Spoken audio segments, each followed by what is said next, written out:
오늘 깨달을 말씀 요한복음 19장 16절에서 30절입니다. 요한복음 19장 16절에서 30절 말씀입니다.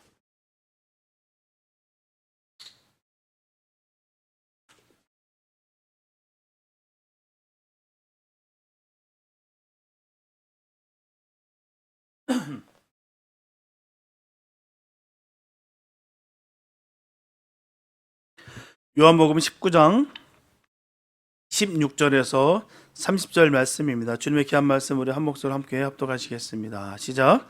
예, 예수를 십자가에 못 박히게 저에게 넘겨주니라. 저희가 예수를 맡음에 예수께서 자기의 십자가를 지시고 해골 히브리 말로 골고다이라 하는 곳에 나오시니 저희가 거기서 예수를 십자가에 못 박을새 다른 두 사람도 그와 함께 좌우편에 못 박으니 예수는 가운데 있더라. 빌라도가 패를 써서 십자가 위에 붙이니 나사렛 예수 유대인의 왕이라 기록되었더라. 예수의 못 박히신 곳이 성에서 가까운 고로 많은 유대인이 이 패를 읽는데 히브리와 로마와 헬라말로 기록되었더라. 유대인의 대제사장들이 빌라도에게 이르되 유대인의 왕이라 말고 자칭 유대인의 왕이라 쓰라 하니 빌라도가 대답하되 나의 쓸 것을 떴다 하니라. 군병들이 예수를 십자가에 못 박고 그의 옷을 취하여 네 깃에 나눠 각각 한 깃씩 얻고 속옷도 취하니 이 속옷은 호지 아니하고 위에서부터 통으로 짠 것이라. 군병들이 서로 말하되 이것을 찢지 말고 누가 얻나 제비뽑자 하니 이는 성경에 저희가 내 옷을 나누고 내 옷을 제비뽑나이다 한 것을 응하게 하려 함이라. 군병들은 이런 일을 하고 예수의 십자가 곁에는 그 모친과 이모와 글로바의 아내 마리아와 막달라 마리아가 섰는지라. 예수께서 그 모친과 사랑하시는 제자가 곁에 섰는 것을 보시고 그 모친께 말씀하시되 여자여 보소서 아들이다 하시고 또 그 제자에게 이르시되 보라 내 어머니라 하시는데 그때부터 그 제자가 자기 집에 모시니라. 이후에 예수께서 모든 일이 이미 이룬 줄 아시고 성경으로 응하게 하려 하사 가라사대 내가 목마르다 하시니 거기 신포도주가 가득히 담긴 그릇이 있는지라. 사람들이 신포도주를 먹으면 해용을 우슬초에 메어 예수의 입에 대니 예수께서 신포도주를 받으신 후 가라사대 다 이뤘다 하시고 머리를 숙이시고 영원히 돌아가시니라. 아멘. 예수님은 세상에서 가장 잔인하고 가장 소름 끼치는 그 십자가 죽임을 당하셨습니다. 하나님의 아들이 가장 저주스럽고 고통스러운 그 죽음을 당하신 거예요. 본문 18절에 보면 저희가 거기서 예수를 십자가 못 박을세라고 말씀하고 있습니다. 왜 주님은 하필이면 그렇게 저주스럽고 잔혹한 죽음을 꼭 당하셔야만 됐을까요? 아무리 우리의 죄값이 크다 할지라도 어떻게 이런 끔찍한 죽음을 당하도록 왜 하나님은 허락하셨을까요? 우리의 상식과 논리는 도저히 이해가 안 됩니다. 하나님이 너무 잔인하시다는 생각밖에 들지 않아요. 그러나 성경 우리에게 그 이유를 분명히 들려주고 있습니다. 갈라디아서 3장 13절에 보면 그리스도께서 우리를 위하여 저주를 받은 바 되사 율법의 저주에서 우리를 속량하셨으니 기록된 바 나무에 달린 자마다 저주 아래 있는 자라 하였습니다. 여기서 저주를 받았다는 말을 주목하시기 바랍니다. 왜 주님이 그 예수님이 저주를 받으셔야만 했을까요? 율법의 저주에서 우리를 속량하기 위해서입니다. 율법을 범하여 율법의 저주 아래 놓여 있는 우리를 구원해내기 위해서 예수님으로 우리 대신 저주를 받게 하시는 거예요. 구약에 보면 저주받은 자의 죽음에 대한 한 가지 원칙이 나옵니다. 그것은 나무에 다는 것이에요.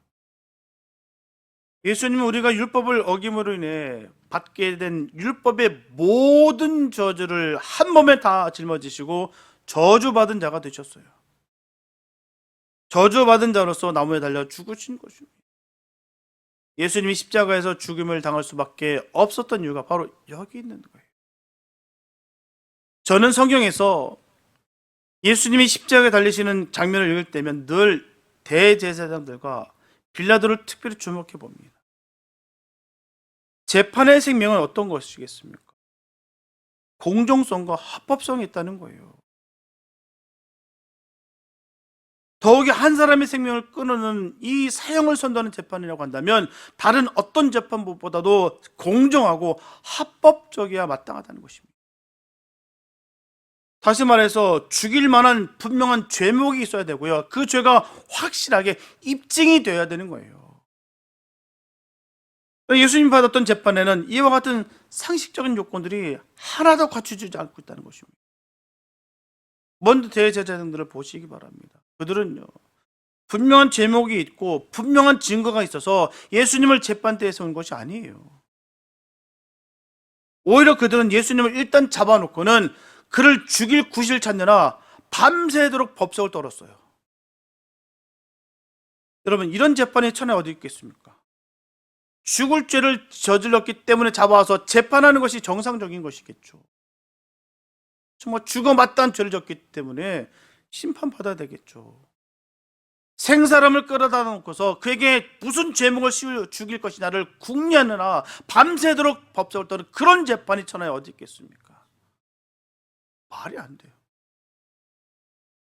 또 그들이 들고 나온 제목도 그렇습니다. 그들이 만들어낸 예수님의 제목은요, 행악자라는 것이에요. 행악자. 행악자란 그 말 그대로 악을 행하는 자라는 뜻입니다. 그것도 어쩌다가 한두 번 실수로 우발적으로 저지른 죄가 아니라 고질적으로 악을 행하는 흉악범을 가리키는 거예요. 이 말만큼 예수님에게 어울리지 않는 말이 또 어디 있겠습니까? 무슨 주님께서 행악을 하셨어요? 대제사장들이 한 푼의 양심이라도 있었다라고 한다면, 한 채의 상식이라도 가지고 있었다면, 그런 인간들이었다면 예수님에게 이런 얼토당치 않은 이런 죄목을 걸어서 십자가에 처형하는 일은 아마 없었을 것입니다. 빌라도는 또 어떻습니까? 그가 법정을 4번이나 들락거리면서 여러 번 반복한 말이 있어요. 바로 나는 예수에게서 아무 죄도 찾지 못하였노라. 그가 법정을 들락날락하면서 얻었던 결론이에요. 죄가 없다라는 것이죠. 아무리 신문을 해봐도요, 예수에게서 죄를 찾지 못했노라 자기 입으로 분명히 시인했습니다. 그렇다면 예수님은 즉시로 석방에 마땅하죠. 풀어줘야죠. 그런 입으로는 아무 죄도 찾지 못했다고 그렇게 떠들면서도 군병들 하여금 예수님을 채찍질하게 했어요. 그리고 급기야는 아무 죄도 찾지 못했노라고 말하던 그 입으로다가 예수님에게 사형을 언도했다는 거예요. 그것도 십자가형을 말입니다. 법을 집행한다고 하는 인간 중에 이보다 더 비열하고 더 비양심적인 자가 있겠습니까? 아마도 없을 거예요. 뻔히 죄가 없는 것을 알면서도. 빌라도가 조금이라도 양심을 가지고 있는 사람이었더라면, 조금이라도 용기 있는 사람이었더라면 예수님을 십자가 못 박도록 선고하지는 않았을 거예요. 그럼 이런 대제사장들과 빌라도에게서 우리가 무엇을 발견할 수가 있을까요? 그것은 바로 그들에게 선한 구설이라고는 단 한 군데도 남아있지 않다는 거예요. 양심도 없고요, 상식도 안 통합니다. 그래서 예수님은 아무 죄가 없음에도 불구하고 그들 손에 의해서 십자가에 못 박혀 죽으셨다는 것입니다. 우리는 그들에게서 예수님을 몰랐던 당시에 우리의 모습을 발견할 수가 있어요. 우리는 교양이 있는 것처럼 꾸미고 사람들에게 양심적인 것처럼 행동하고 말할 때가 참 많습니다. 그러나 우리의 깊은 내면을 들여다보면요, 우리 역시 악의 화신으로 변할 수 있는 가능성을 얼마든지 가지고 있는 죄인들이라는 거예요. 언제라도 타락할 준비가 더 있습니다. 얼마나 쉽게 목격하지 않습니까? 너무나 쉽게 말이에요. 저 사람이 저렇게 될 줄 몰랐는데, 아니 좀 나아지다 형편이 좀 넉넉해지다 보니까, 야 사람 저렇게 변하나? 야 사람 무섭네. 얼마나 많이 보는데요, 안 그렇습니까? 근데 우리 역시 똑같다는 거예요. 발작 버튼만 딱 누르면 그렇게 돼 있습니다. 누구나 타락하게 돼 있어요. 타락할 준비가 다 돼 있습니다. 대제사장들과 빌라도에게서 우리는 우리 내면에 뿌리 깊게 감춰져 있는 이와 같은 본질적인 추악한 모습을 발견하는 거예요. 그러기에 우리는 늘 나와 같은 죄인을 위해서 예수 그리스도가 세상에서 가장 잔인한 죽음을 당하지 않으면 안 됐다는 사실을 깊이 인식해야 되는 것입니다. 만일 우리에게 조금이라도 선한 구석이 남아 있었더라면 주님이 그렇게 십자가에 죽을 이유가 없었을 거예요. 우리는 십자가를 볼 때마다 이 사실을 분명히 기억해야 될 줄 믿습니다. 나를 구원하셨구나. 나 같은 죄인을 구원하셨구나. 아무것도 아닌 인생, 정말 죄악 덩어리인 나를 건지시기 위해서 주님은 그 십자가에 달리셨구나.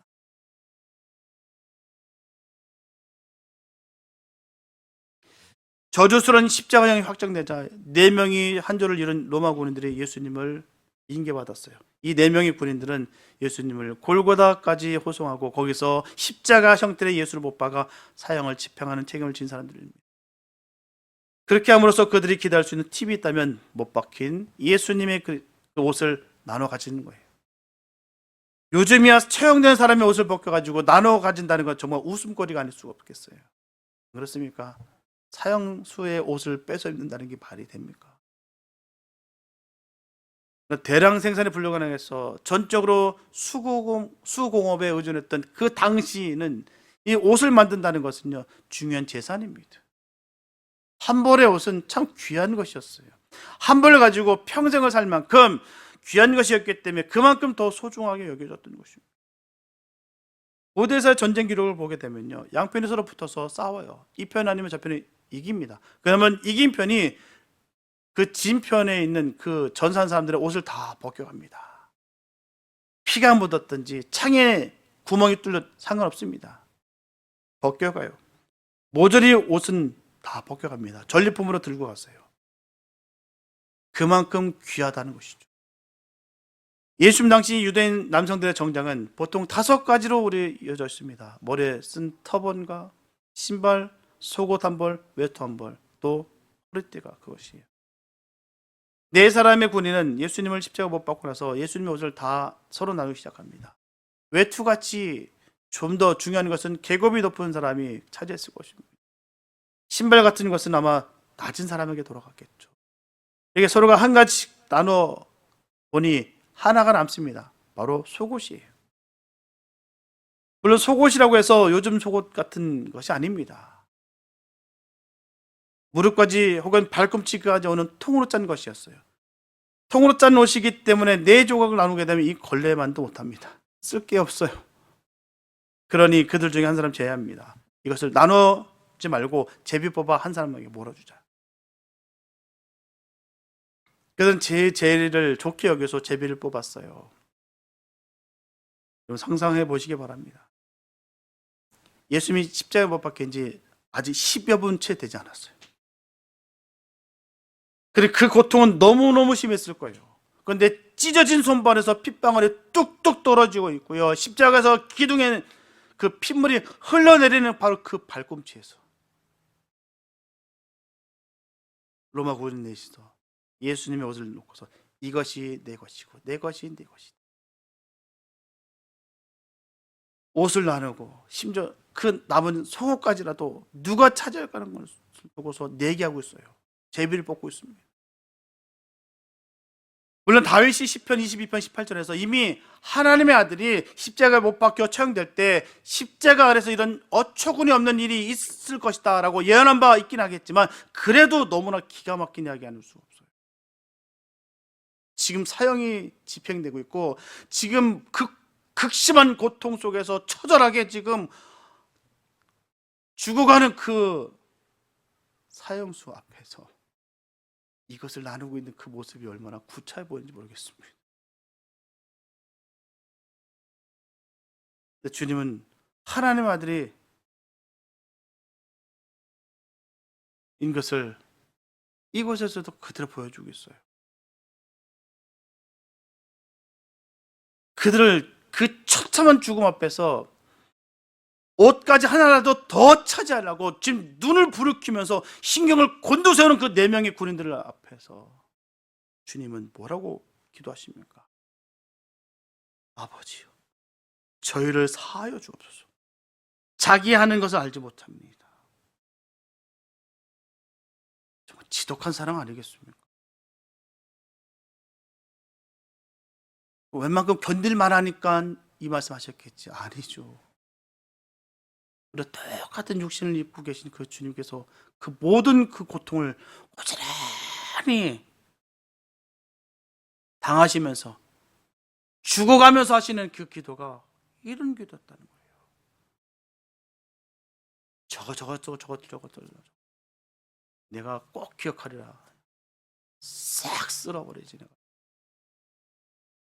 아니 이렇게 내가 죽어가고 있는데, 내가 누구 때문에 이러고 있는데 세상에 그거 나눠 갖겠다고 서로 저러고 있으니 화가 치밀어 올라와야 될 그런 상황에 주님은 아버지요, 저희를 사하여 주. 그냥 기도한 거 아니에요. 성품이 너무 좋으니까, 참 순둥순둥하니까 그렇게 그냥 선한 마음에서 그렇게 하겠지. 아닙니다.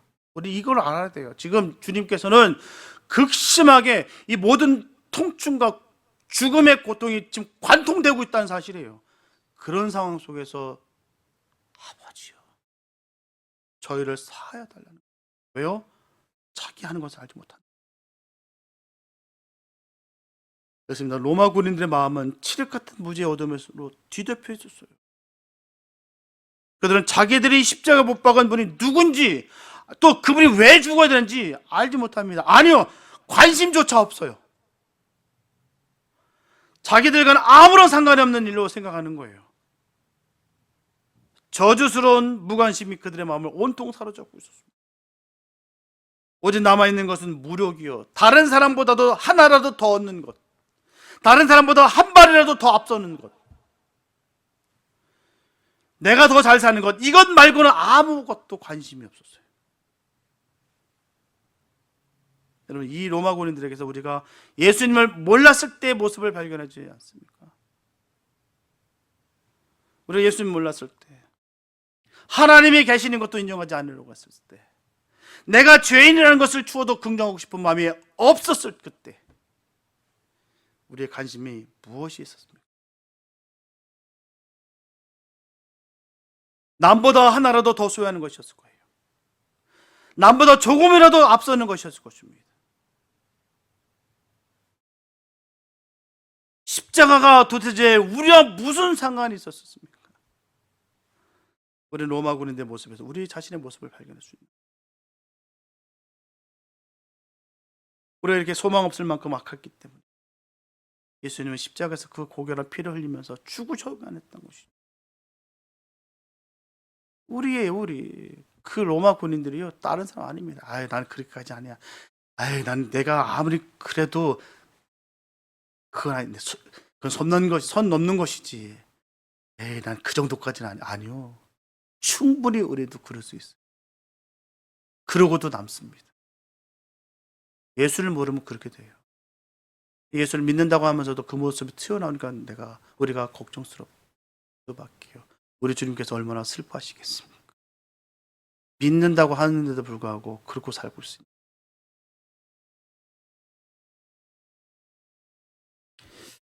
지금 내가 목마르다 하셨어요. 내가 목마르다. 예수님은 십자가에서 여러 시간을 고통하시다가 드디어 한마디 자기의 고통을 외치셨습니다. 아니, 외쳤다기보다는요, 들릴까 말까 그 소리로 신음처럼 한마디 내뱉었다는 것이 옳을 거예요. 내가 목마르다. 시편 69편 21절은 예수님의 십자가의 고통을 이 한마디로 요약하여 예언했어요. 저희가 쓸개로 나의 식물을 주며 할 때에 초로 마시었사오니. 우리 예수님은 손바닥이 아프다거나 쥐가 난다거나 숨이 가쁘다거나 열이 난다는 따위의 말은 한마디도 하지 않으셨어요. 다만 그 모든 고통을 내가 목마르다 라는 그 한마디에 집약해서 말씀하셨어요. 흔히들 목이 탈 때 고통을 일컬어서 우리는 죽음의 고통이다라고 말합니다. 목이 탄다. 죽음의 고통. 시편 22편 15절에서 다윗은 예수님이 당하셨던 그 고통을 이렇게 표현합니다. 내 힘이 말라 질그릇 조각 같고 내 혀가 이틀에 붙었나이다. 물이 귀한 광야에서 생활하는 사람들은 이 갈증의 고통이 얼마나 무서운가를 자주 체험합니다. 우리 이스라엘 백성들이 광야에서 한 번씩 당하는 이 갈증의 고통으로 인해서 어느 정도의 위기 사태가 그들에게 엄습했는가를 우리 성경을 통해서 자주 보게 됩니다. 이스라엘 백성들은 애굽에서 나올 때 하나님의 영광을 봤어요. 또 홍해를 가르는 그 하나님의 이적을 봤고요. 불기둥, 구름기둥이 밤낮 없이 그들의 눈앞에 있었습니다. 하나님의 법궤가 그들 중에 있었고요. 막대기를 가지고 어떤 이적과 기사라도 행할 수 있는 그 위대한 지도자 바로 모세가 그들 눈앞에 있었습니다. 그러나 물이 없어가지고 목이 타들어가고 혀가 입천장에 들러붙을 되자 하나님의 기적도 소용이 없고 하나님의 구름기둥, 불기둥도 소용이 없고 과거에 하나님이 그들에게 이적과 기사를 행하셨던 그 모든 이야기도 다 소용이 없었어요.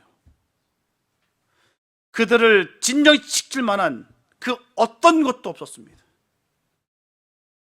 나중에는 나라의 기초를 뒤흔들고 모세의 그 리더십을 완전히 뒤집어 볼 만큼 그들은 엉뚱한 사람들이 되어버렸다는 거예요.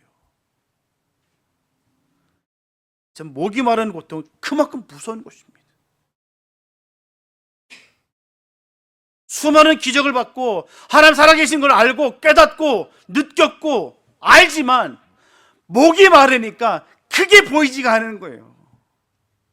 신기하고 놀랍지 않습니까? 우리들의 모습은 주로 그 영적인 체험을 다 해놓고서 그 하나님의 사랑을 깨닫고 누렸고 기뻤고 은혜가 넘쳤는데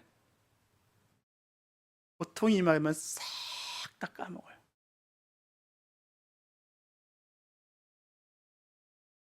목이 마른 고통은 그만큼 무서운 거예요. 예수님 십자가에서 바로 이런 고통을 당하셨습니다. 그렇습니다. 주님이 일평생 당하신 고통과 마지막으로 십자가에서 한꺼번에 당하신 그 모든 고통은 바로 우리의 고통을 친히 체험하시는 과정이었다는 거예요. 주님은 세상을 살면서 온갖 고통을 당하는 우리들과 같이 되시라고 친히 그 고통을 맛보신 것입니다. 주님은 우리가 지옥에서 영원토록 당해야 될 그 고통을 십자가에서 대신 당하시는 거예요. 그러기에 우리 주님은 오늘 우리가 이 땅 위에 살며 당하는 고통을 이해하십니다. 저나 여러분이나 마음의 고통이 얼마나 무서운가를 잘 압니다. 마음의 고통이 끼어들어 우리의 마음을 갈기갈기 찢어 놓을 때면 마치 날카로운 칼끝으로 생사를 건드리는 것 같은 이 무서운 진통이 있다는 것을 우리는 너무나 잘 압니다. 우리 육체에 감당할 수 없는 통증이 온다는 것도 우리는 잘 알아요. 그러나 그럴 때마다 우리가 예수 그리스도에게 찾아가 어린애처럼 주여 나의 고통 아시지요? 나의 고통 아시지요? 주님 맛보셨지 않습니까? 내 고통 아시지요?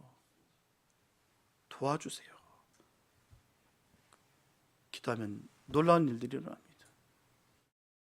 주님께서 몸소 우리에게 당하는 모든 고통을 당해 보셨기 때문에 피 묻은 손으로 우리의 고통을 치유해 주시기 때문입니다. 성 프란시스가 자기 고향에 있을 때 일입니다. 하루는 그가 자기 집 하인의 우물에서 물을 기르는 모습을 지켜보고 있었어요. 하인은 밭을 지나서 모퉁이에 있는 그 우물가에 가서 물을 깃습니다. 근데 그는 물을 기를 때마다 한 가지 이상한 행동을 하고 있는 것이죠. 그는 그렇게 깊지 않은 그 우물에다가 큰 물통을 내려 물을 가득히 담은 후에 끌어올릴 때면 항상 조그만 나무 토막 하나를 그 물통 안에 던져놓는 거예요.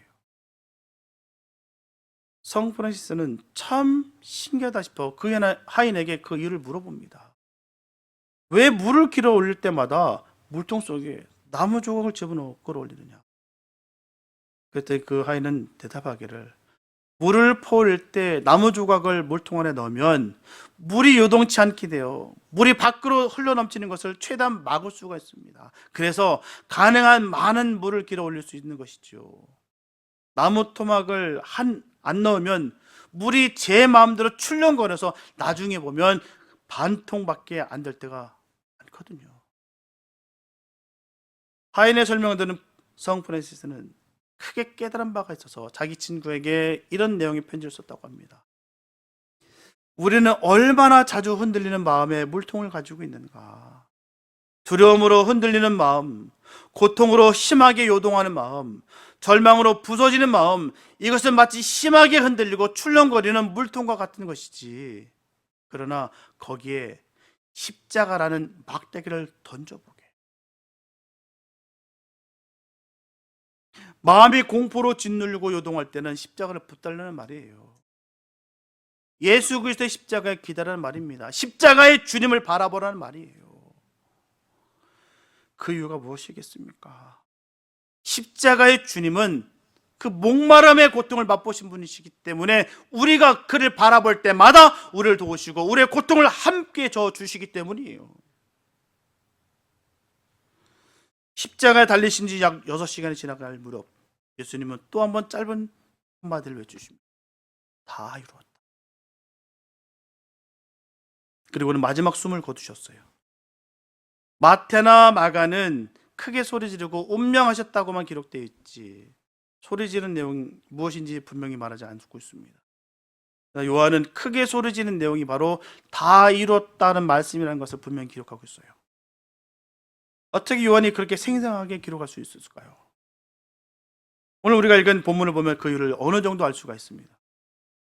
다른 제자들은 다 겁이 나서 멀찍하니 그 군중 속에 숨어가지고 아마 눈물만 뚝뚝 흘리면서 예수님이 십자가에 처형되는 모습을 바라보고만 있었을 거예요.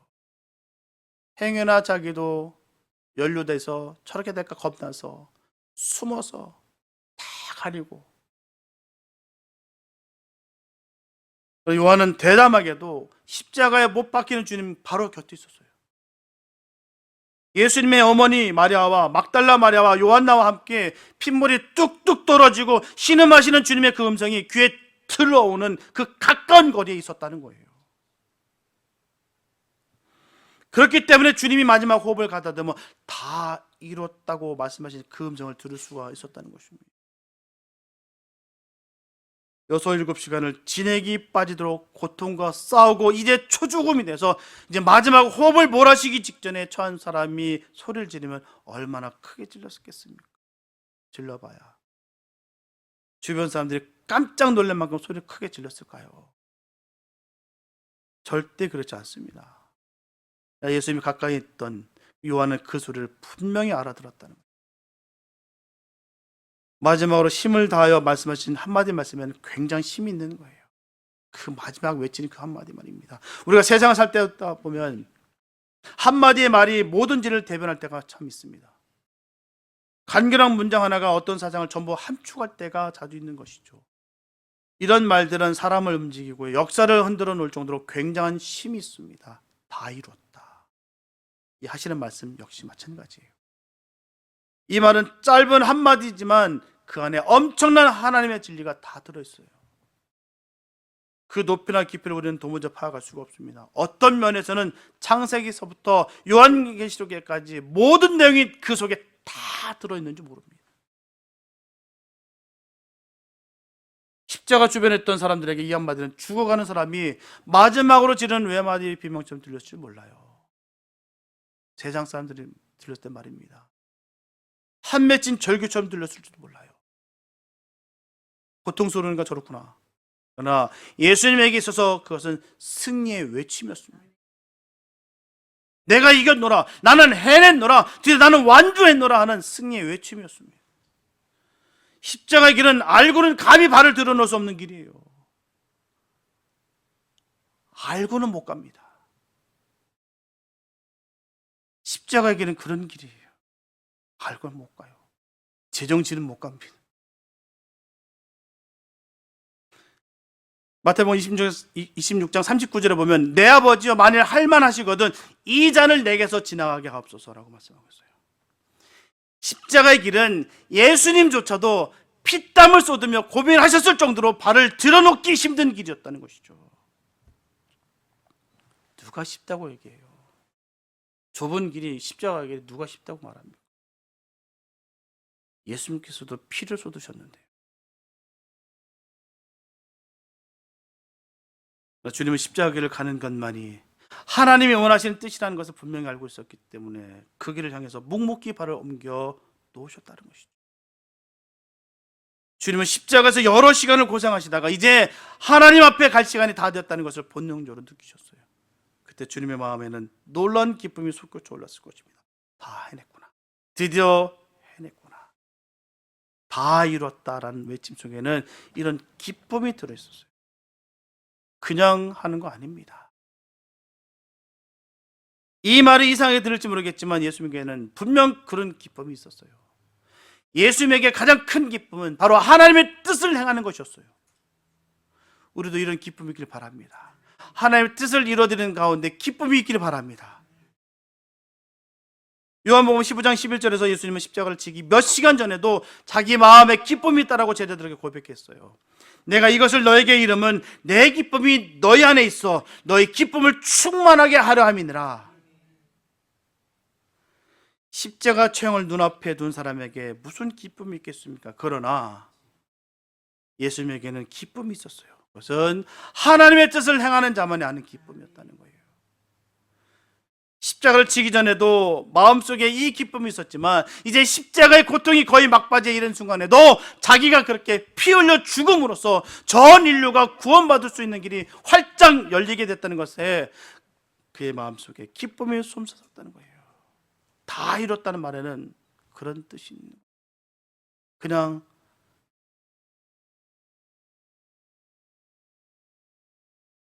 맥없이 그냥 던진 그 말이 아닙니다. 정말 그 안에는 그 기쁨이 있었다는, 그 주님이 그 이뤘다, 다 이뤘다. 예수님 그 모든 고통을 그렇게 감내할 수 있게 만든 원인이 무엇이겠습니까? 그것은 바로 사랑이었다는 거예요. 사랑은 강합니다. 사랑이 없는 사람은 고통할 때 비명 지를 수 있지만 사랑 때문에 고통당하는 사람은 비명 지르지 않아요. 사랑 없이 고통당하는 사람은 까무러칠 수 있겠지만 사랑 때문에 고통당하는 사람은 까무러치지 않습니다.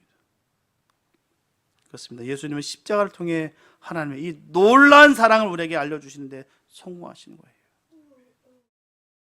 그래서 다 이뤘다라고 외치신 것이죠. 다 이뤘다. 숨이 끊어지는 마당에도 이 죄인들이 하나님의 사랑을 알게 됐구나. 이 죄인들이 드디어 하나님의 사랑을 받을 수 있게 됐구나. 이 사랑 때문에 이 죄인들이 하나님 앞에 의인으로 인정받게 됐구나. 이 생각에서 마음의 기쁨이 샘솟는 거예요. 하나님의 뜻이 관통한 거예요. 하나님의 뜻은 바로 여기 있습니다. 우리가 구원받기 원하는 거예요. 예수를 희생하고 독생자들을 죽이면서까지 그 피를 다 쏟아내는 그 순간을 주님께서 견디시면서 우리를 건져내셨다는 것입니다.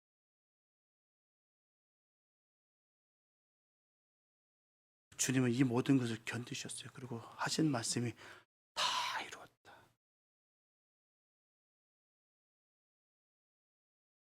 여러분, 우리 모두는 다 이뤘다고 하시는 이 승리 외침 때문에 엄청난 은혜를 입게 된 사람들이에요. 누가 우리를 정죄하겠습니까? 누가 우리를 대적하겠습니까? 누가 우리를 그리스도의 사랑으로 갈라놓을 수 있겠습니까? 누가 우리에게 장차 하나님과 함께 누리게 될 이 그 영광을 빼앗을 수 있겠습니까? 아무도 없어요. 왜 그렇습니까? 다 이뤘다고 하는 그 외침 속에 하늘에 있는 모든 축복과 특권이 우리에게 다 주어졌기 때문이에요. 그러므로 저 사람들은 십자가를 바라보시기 바랍니다. 십자가 앞으로 더 가까이 나아가시기 바랍니다. 우리가 십자가에 가까이 가면 갈수록 다 이뤘다라고 외치시는 그 주님의 음성이 더 분명하고 또렷하게 들릴 것입니다. 주님의 그 힘찬 외침 속에 우리의 소망이 있는 거예요. 그 외침 속에 우리의 넘어지는 자 같으나 일어서는 힘이 있습니다. 아무것도 가진 것이 없는 자 같으나 모든 것을 가진 자의 긍지와 만족이 있다는 거예요. 그런들은 날마다 다 이뤘다고 하는 주의 음성을 들으며 늘 승리하시기 바랍니다. 주님께 더욱더 가까이 가셔야 들을 수 있어요. 먼 멀지에서 두려움에 떨면서 버들버들 공포 속에 있으면서 그 십자가를 바라보게 되면 그 음성이 들리지 않습니다. 그러나 담대하게 그 십자가 밑에 내가 달려갔을 때 주님께서 다 이뤘다, 그 음성이 우리에게 들릴 줄 믿습니다. 그 음성을 매일매일 들으면서 우리가 승리의 삶을 살아갈 수 있는 우리 모두가 되길 바랍니다. 주님께서 이와 같은 은혜를 우리 모두에게 다 허락해 주시기를 예수님의 이름으로 축원합니다. 기도합니다. 사랑해 주님 감사합니다. 아버지, 이 성금요일이 보겠습니까? 하나님, 정말 그 주님의 희생으로 말미암아 주님께서 우리 피를 우리에게 부어주심으로 말미암아 우리가 구원받았습니다. 하나님께서 다 이루셨다 하셨습니다. 그 음성을 매일매일 들어가며 늘 승리의 삶을 이루어갈 수 있는 복 있는 삶 되게 하여 주시옵소서. 우리 귀에 똑똑히 들려지기 원합니다. 다 이루었다, 주님, 그 음성 듣기 원합니다. 하나님, 그 은혜를 늘 누리면서 심차게 주의 뜻을 이루어갈 수 있는 복 있는 은혜가 임하게 하여 주시옵소서. 주님의 일을, 그 사명을 감당하면서 우리가 그 기쁨이 샘솟기 원합니다. 회복되기 원합니다. 늘 승리케 원합니다. 하나님, 담기 원합니다. 주여 인도하여 주시옵소서. 예수의 피의 권능과 은혜가 늘 넘치게 부어주실 것을 간절히 믿사옵고 우리를 구원하신 예수님의 이름이 됐습니다.